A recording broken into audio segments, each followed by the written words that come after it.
先跟大家谈一谈那个感冒后面的咳嗽哈，就这种，大家都有感冒的经验嘛哈，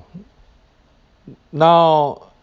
感冒很多都是症状，感冒会拖个几天呐哈，如果是一般的感冒大概会拖，不是流行性感冒，流行性感冒跟感冒其实是两个病，只是中文的关系，我们以为它是一个病，其实感冒是鼻病毒啊那些。那流行感冒是 flu， 是特殊的病毒哦，叫流行性病毒哦，那个是只是那个名字用的不好，它的英文叫 flu 哦，好就是 A 型、B 型、C 型，C 型比较不会流行，就 A 型、B 型哈。然后感冒之后呢，会有咳嗽的问题，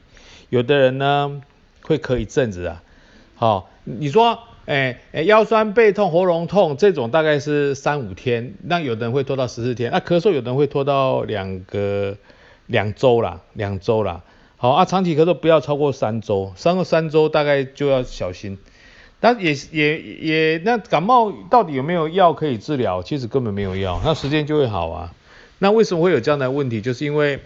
那个病毒杀掉我们上皮细胞，就是呼吸道啊、喉咙、咽喉的那个细胞之后呢，它接着产生免疫反应就是说它病毒杀了细胞，细胞还没有好，但是很多细胞还没有恢复的时候呢，因为恢复细胞大概要28天，那这恢复的过程中，有些蛋白质会外漏，我们身上会去攻击这些免疫反应，那造成的，那甚至去刺激鼻黏膜那个鼻涕倒流，所以如果没有什么特别的原因，也没有药，咳嗽也没有什么很好的药，老实讲也没有什么啊，他外面在弄的就是用 Codan， 就可待因那是麻药的一种。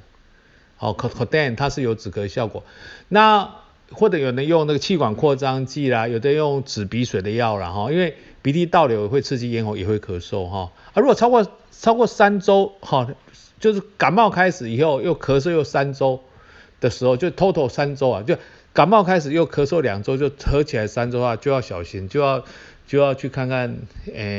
有没有什么其他原因，通常是 COPD 呢，慢性阻塞性肺炎呐，鼻窦炎呐，阻塞性肺炎呐，或者是细菌感染，或者是鼻窦中耳，这些都是比较少见的啦，大家可以接受吗？